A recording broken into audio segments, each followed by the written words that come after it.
আমাদের প্রিয় নবী হযরত মুহাম্মদ সাল্লাল্লাহু আলাইহি ওয়াসাল্লামের একজন কালো সাহাবী ছিল। সকল সাহাবীদের মধ্যে সেই সবচেয়ে বেশি কালো, কিন্তু নবীজির ভালোবাসায় যারা জীবন দিতে প্রস্তুত সেই সাহাবীও তাদের মধ্যে একজন। প্রিয় নবীও তাকে অনেক ভালোবাসতেন। একদিন সেই কালো সাহাবীকে নবীজি বললেন, তুমি সারাক্ষণ আমার সাথেই থাকো, তাই আমি তোমার কাছে কিছু কথা জানতে চাই।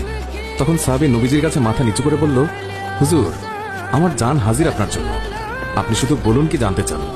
তখন নবীজি বলল, তোমার বিয়ের সময় হয়েছে, তুমি কি প্রস্তুত? কালো সাহাবী মাথা নেড়ে বলল, হুজুর, আমি এত কালো, আমার কাছে কে মেয়ে দেবে?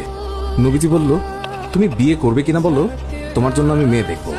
এই কথা শুনে কালো সাহাবী খুশিতে কেঁদে ফেলল আর বলল, হুজুর, আপনি আমার জন্য মেয়ে দেখবেন, আমার কাছে এর থেকে বড় পাওয়ার কি হতে পারে? তখন নবীজি একটি পত্র লিখলেন আর তা কালো সাহাবীর হাতে দিয়ে বললেন, এই পত্রটি নগরীর বড় বাড়িতে গিয়ে উত্তর জেনে তারপর আমার কাছে আসবে। কিন্তু কালো সাহাবী জানে না এর ভেতরে কি লেখা ছিল। নবীজির কথা অনুযায়ী পত্রখানি নিয়ে নগরীর বড় বাড়ির মালিকের হাতে দিল। নবীজির কথা শুনে তাড়াতাড়ি পত্রটি খুলে ফেলল মালিক। তার মধ্যে লেখা আছে, আসসালামু আলাইকুম, আমি মুহাম্মদুর রাসূলুল্লাহ সাল্লাল্লাহু আলাইহি ওয়াসাল্লাম আপনার কাছে আমার কালো সাহাবীর জন্য আপনার মেয়ের বিয়ের প্রস্তাব করলাম। আশা করছি আপনি প্রস্তাব গ্রহণ করবেন এবং আপনার সুন্দরী মেয়ের সাথে আমার কালো সাহাবীর বিয়ে দেবেন। ইতি মুহাম্মদুর রাসূলুল্লাহ সাল্লাল্লাহু আলাইহি ওয়াসাল্লাম। বড় বাড়ির মালিক নবীজির কথা শুনে কেঁদে ফেলল। আমার একমাত্র মেয়ে, মদিনায় যাকে সবাই চেনে হুরে মদিনা বলে। কিতাবে আছে মেয়েটি এতই সুন্দর যার জন্য মদিনার সবাই তাকে হুরে মদিনা বলে ডাকত। আমি এখন কি করি? নবীজি বলেছেন, এটাই অনেক আনন্দের কথা, কিন্তু ছেলেটি যে অনেক কালো। বিভিন্ন চিন্তায় মালিক চিন্তিত। কালো সাহাবী বলল, নবীজি কি লিখেছেন? আমাকে বলেছে উত্তর নিয়ে যেতে। মালিক বললেন, নবীজি বলেছেন তোমার সাথে আমার মেয়েকে বিয়ে দেওয়ার জন্য।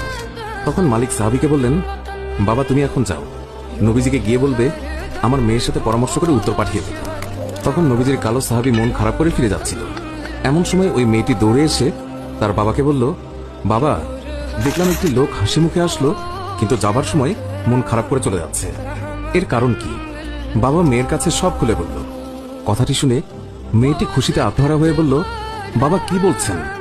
নবীজি পত্র লিখেছেন আমার বিয়ের জন্য আর আপনি ফিরিয়ে দিলেন? বাবা ওই সাহাবী নবীজির কাছে পৌঁছানোর আগেই তাকে ফিরিয়ে আনুন, না হলে আল্লাহর কাছে আমরা অপরাধী হয়ে যাব। বাবা নবীজি পত্র লিখেছেন, এতে মনে হয় মদিনার সবচেয়ে সৌভাগ্যবতী মেয়ে আমি। মেয়ের মুখে এই কথা শুনে বাবা আলহামদুলিল্লাহ বলে ওই সাহাবীকে ফিরিয়ে নিয়ে আসলো।